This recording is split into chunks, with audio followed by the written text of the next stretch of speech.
ప్రస్తుతం మనతో పాటు ఉన్నారు క్యాట్ అదేనండి cricket association of Telangana secretary Sunil Babu గారు. ఒకసారి ఆయనతో మాట్లాడదాం, క్రికెట్కి సంబంధించిన బోల్డ్ అన్ని వివరాలు తెలుసుకుందాం.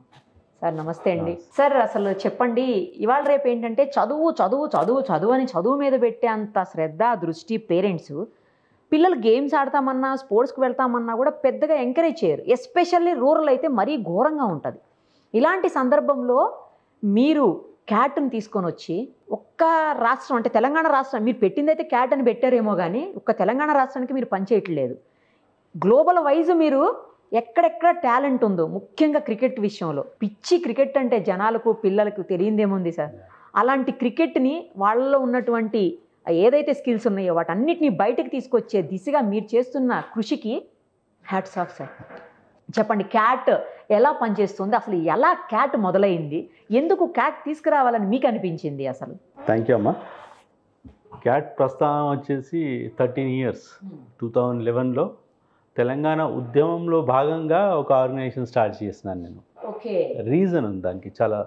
ఇప్పుడు మనకు ఆంధ్రప్రదేశ్ ఉమ్మడి రాష్ట్రంగా ఉన్నప్పుడు మనకు 23 జిల్లాలు, 23 జిల్లాల్లో 10 జిల్లాలకు ఆంధ్ర క్రికెట్ అసోసియేషన్ అని ఆల్రెడీ ఉండింది.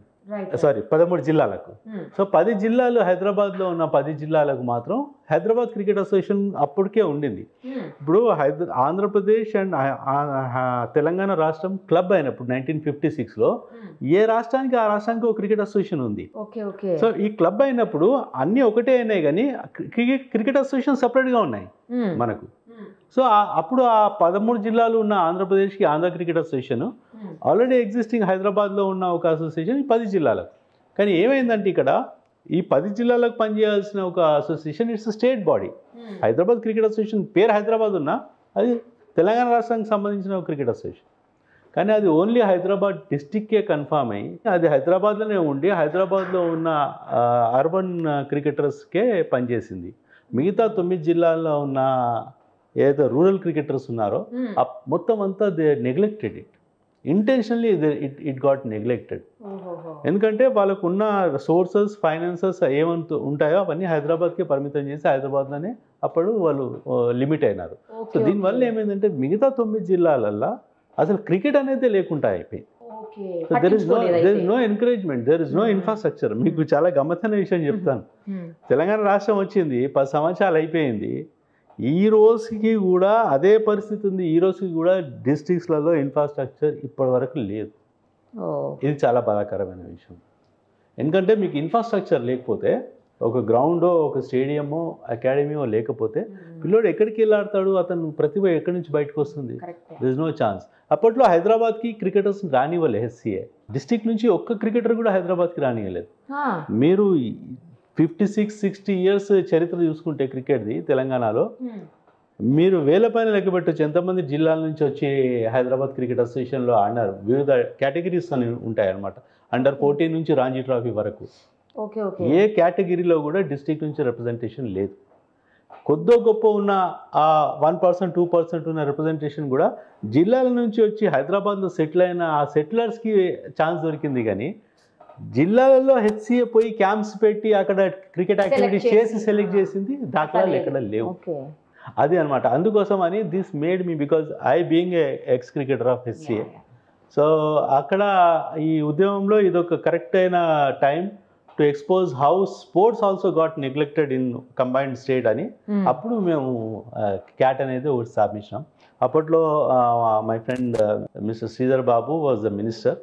So I requested him. అవునండి. అంటే చూడండి దేవుడు ఎట్లా చేస్తాడో గమ్మత్తు. మేము అప్పట్లో స్థాపించిన ఉద్యమంలో స్థాపించిన ఒక దాన్ని 10 సంవత్సరాలు మాకు ల్యాప్స్ అయింది. 10 సంవత్సరాలలో ఈ present BRS government TRS government ఏమి చేయలేదండి. క్రికెట్ కనే కాదు ఏ స్పోర్ట్కి ఏం చేయలేదు. They did absolutely nothing. బాధాకరమైన విషయం ఏంటంటే మనకు పోయిన స్పోర్ట్స్ మంత్రి ఎవరైతే ఉండేనో ఆయనకు స్పోర్ట్స్ పైన జీరో నాలెడ్జ్ అండి. నేను ఇప్పుడు వచ్చిన గవర్నమెంట్ అయితే అన్నిటిపైన వైట్ పేపర్ అడుగుతుంది. నేను స్పోర్ట్స్ తరఫు నుంచి నేను ఆయనను వైట్ పేపర్ అడిగితే ఆయన వైట్ పేపరే తీసి ఇచ్చేటట్టున్నాడు. అంత నాలెడ్జ్ ఉంటుంది ఆయనకు. అంటే వైట్ పేపర్ అంటే కూడా తెలుసో తెలియదో నాకు తెలియదు. ఆయన ఒక స్పోర్ట్స్ కాన్క్లేవ్ జరిగింది, నేషనల్ స్పోర్ట్స్ కాన్క్లేవ్ అనేది ఒకటి హిందూ వాళ్ళు పెట్టారు. అక్టోబర్ హైదరాబాద్లో కాకతీయలో పెట్టారు. సో నన్ను కూడా ఇన్వైట్ చేసి నేను కూడా వెళ్ళాను. అక్కడ వచ్చి మాట్లాడుతున్నాడండి ఆ స్పోర్ట్స్ మినిస్టర్. అతను సబ్జెక్ట్ ఇర్రెలవెంట్ సబ్జెక్ట్ మాట్లాడినాడు. ఆ మొత్తం క్లిప్ నేను మీకు చూపిస్తాను. అసలు ఏం మాట్లాడుతున్నాడో ఏమన్నా ఉందా, అసలు ఆ తెలిసి తెలియని ఒక Hindi language Urdu language mix చేసి తెలంగాణ స్టేట్ అనేది స్పోర్ట్స్ పైన ఎంత అవగాహన ఉందో ఒక మంత్రికి అనేది మొత్తం ఎక్స్పోజ్ అయింది ఇండియాకి ఆ రోజు. What is speaking, what is trying to tell also people were not able to understand at that conclave. Telangana total budget 2,40,000 కోట్లు. స్పోర్ట్స్కి ఇచ్చింది ఎంతండి వాళ్ళు? యావరేజ్ మీరు 10 years తీస్తే 50 కోట్లు. ఈ 23-24 ఇయర్కి మాత్రం they have made it 134 crores.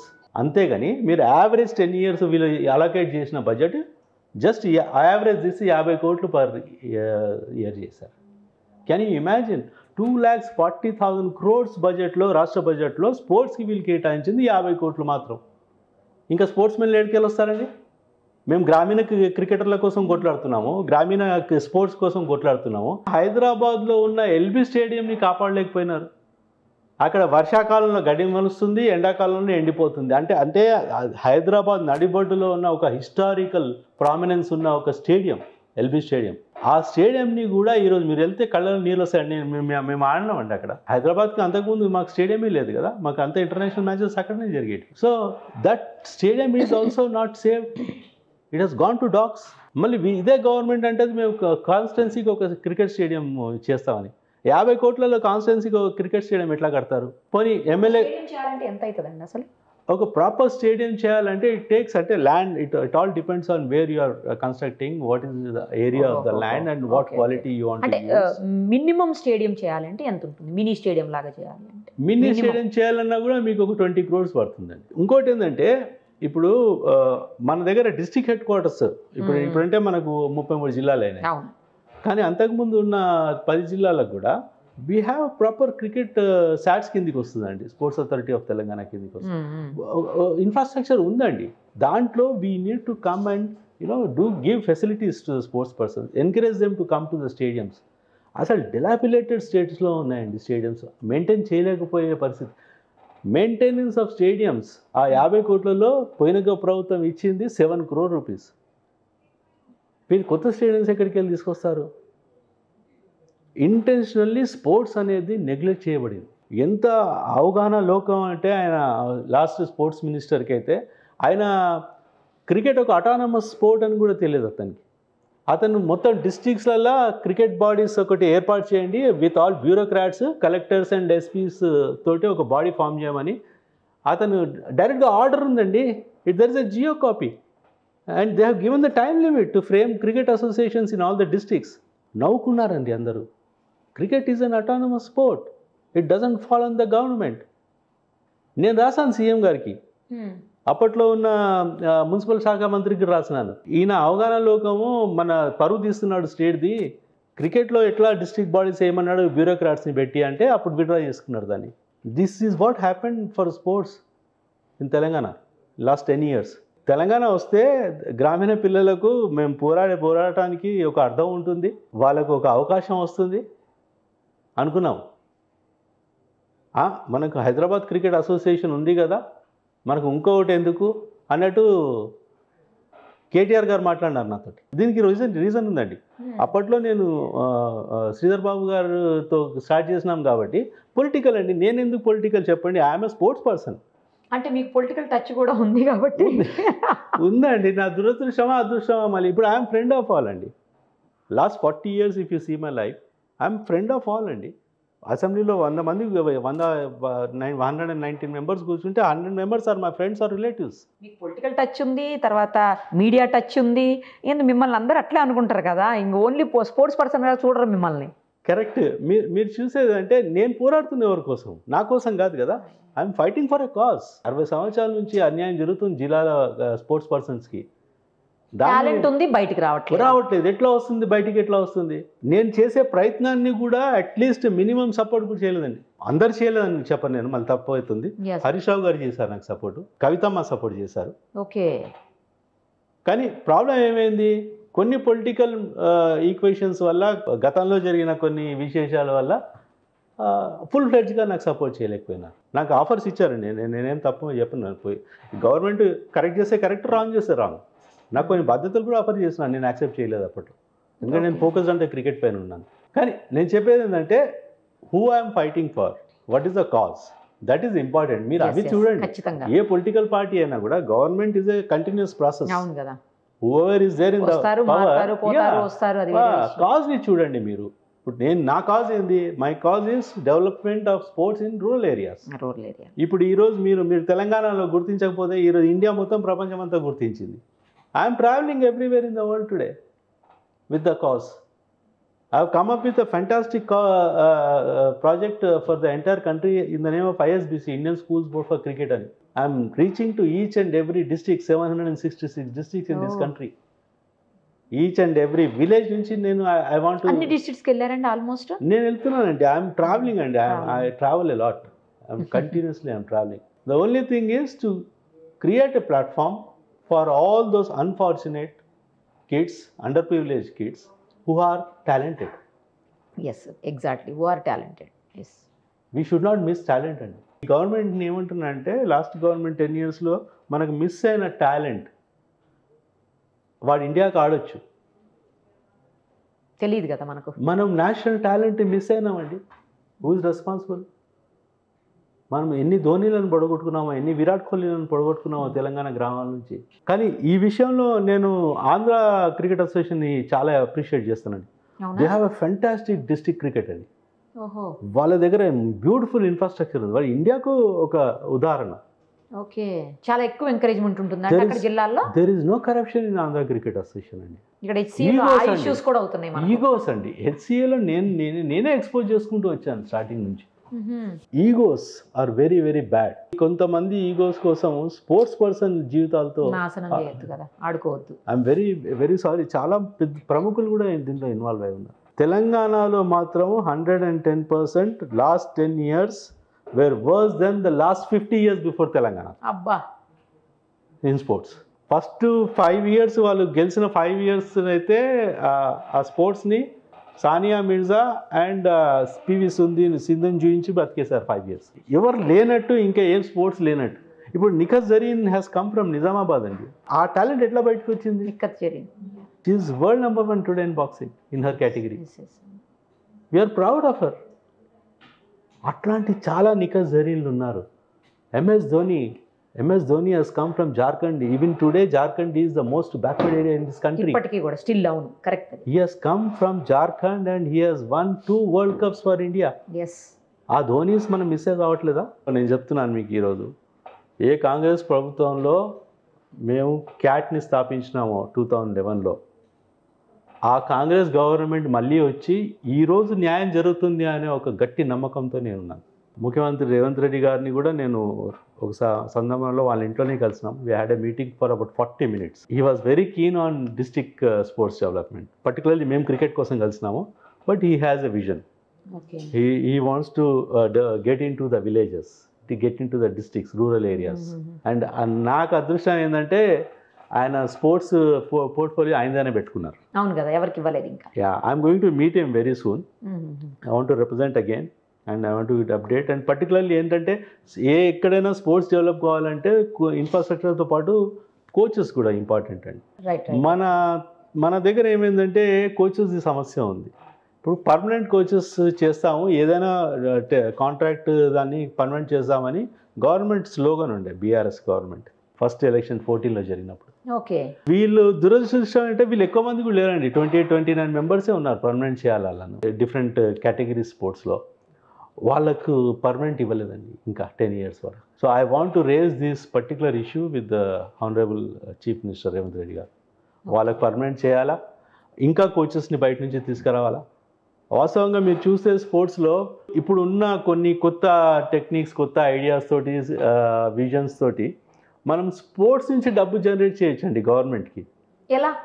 అది నేను సీఎం గారికి చెప్తాను. గవర్నమెంట్కి రివీల్ చేయనంటున్నారు. ఇప్పుడు నేను ముఖ్యమంత్రి గారికి ఇస్తున్నాను రిప్రజెంటేషన్, తర్వాత మీకే ఇస్తాను. తప్పకుండా.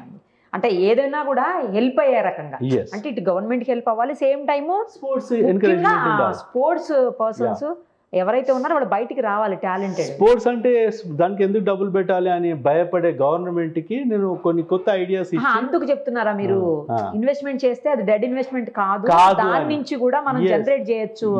ఎందుకంటే నేను ఇక్కడ నుంచి 10 years తర్వాత ఇండియాలో ఒలింపిక్స్ హోస్ట్ చేస్తాము అనే ఒక నమ్మకం ఉంది నాకు. అప్పుడు Telangana should be one of the most sporting hub in the country. దానికోసం ఒక స్పోర్ట్స్ పాలసీ అనేది గట్టి తీసుకురావాలండి. ఇప్పటివరకు మనకి అట్లా లేదు కదండి, స్పోర్ట్స్ పాలసీ అనేది అట్లా ఏం లేదు. చెప్తానండి, మంచి క్వశ్చన్. ఏం చేశారంటే ప్రీవియస్ గవర్నమెంట్ స్పోర్ట్స్ పాలసీ కోసం ఒక సబ్ కమిటీ వేశారు, ఓ 4 మంత్రులతోటి. ఓకే. 2 meetings చాయ్ పానీ బిస్కెట్ చేసి దాన్ని అట్లా పడేశారు టైంపాస్ కోసం, జస్ట్ ఐ వాష్ కోసం. స్పోర్ట్స్ అంటే ప్యూర్ ఐ వాష్ జరిగిందండి లాస్ట్ 10 years ప్రభుత్వంలో. నేను ముఖ్యమంత్రి గారికి చాలాసార్లు నేను రాశానండి. మీరు మీడియాలో చూస్తుంటే కూడా అప్పట్లో నన్ను కలవనీయలేదు కూడా సీఎం గారిని. కలవనీయకపోతే అదే సెక్రటరియట్లో అదే సమతా బిల్డింగ్కి దండం పెట్టుకొని వచ్చాను. నా కోసం కాదు నేను వస్తున్నది, గ్రామీణ క్రికెటర్ల కోసం వస్తున్నాను. ఆయనను కలిశానండి. నేను ముఖ్యమంత్రి అయిన తర్వాత కలవలేను కాదు, కలిసినాను. దాంతో అప్పుడు నాకు ఆయనకున్న క్లోజ్నెస్ వల్ల నాకు సునీల్ మనం డెఫినెట్గా దీనిపైన కూర్చుందాం చేద్దాం కూడా అన్నాను. మళ్ళీ ఎవరో ఒక్కరు కలవనీయలేదు. ఒక విషయం చెప్పండి సార్, ఇప్పుడు మీరు జిల్లాల్లో తిరుగుతుంటారు కదా, వెళ్తూ ఉంటారు విలేజెస్కి, తర్వాత రూరల్ ఏరియాస్కి వెళ్తున్నారు కదా, అక్కడ నేను కొన్ని పిక్స్లో చూస్తుంటే ఆశ్చర్యం వేస్తుంది. వాళ్ళు బ్యాట్ హోల్డ్ చేసే పద్ధతే చెప్తా ఉంది, వాడు రియల్ బ్యాట్స్మెన్ అవుతాడు రా బాబు అని. నేను కొన్ని చూస్తుంటే ఎట్లా ఎంత మంచిగా హోల్డ్ చేస్తున్నారు చూడండి బ్యాట్ని, చాలా గ్రేట్ అనిపిస్తుంది.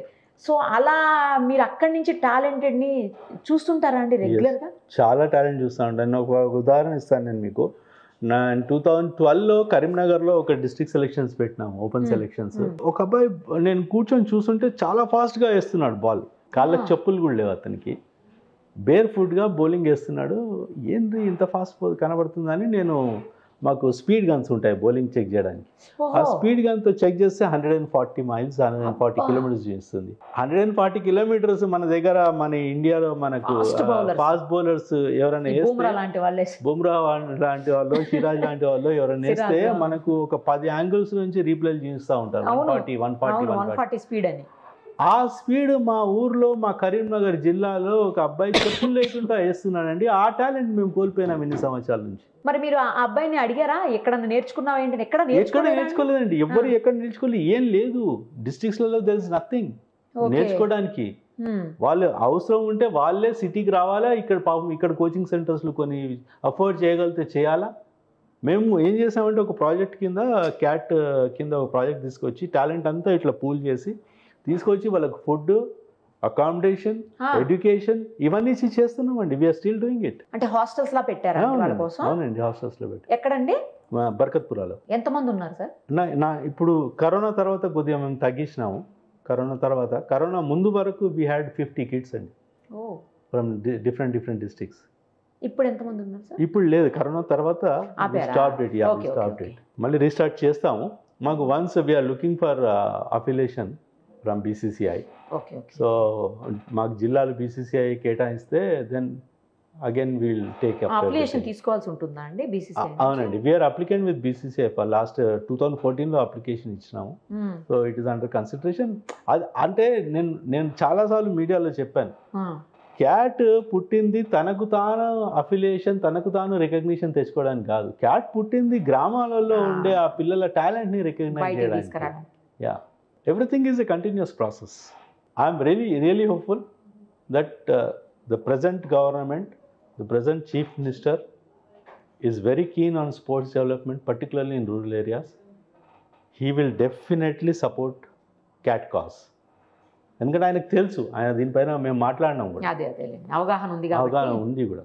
కాబట్టి I'm very hopeful. Is also young, is also sports person. Okay. So he will understand better. And ఆయనకు స్పోర్ట్స్ పోర్ట్ఫోలియో కూడా ఆయనదైనా ఉంది కాబట్టి మేము చెప్తున్న కొన్ని ఇష్యూస్ అన్నీ అతి త్వరలో రిజాల్వ్ అవుతాయని I'm hopeful. Hope for the best అండి. Thank you sir. Thank you so much.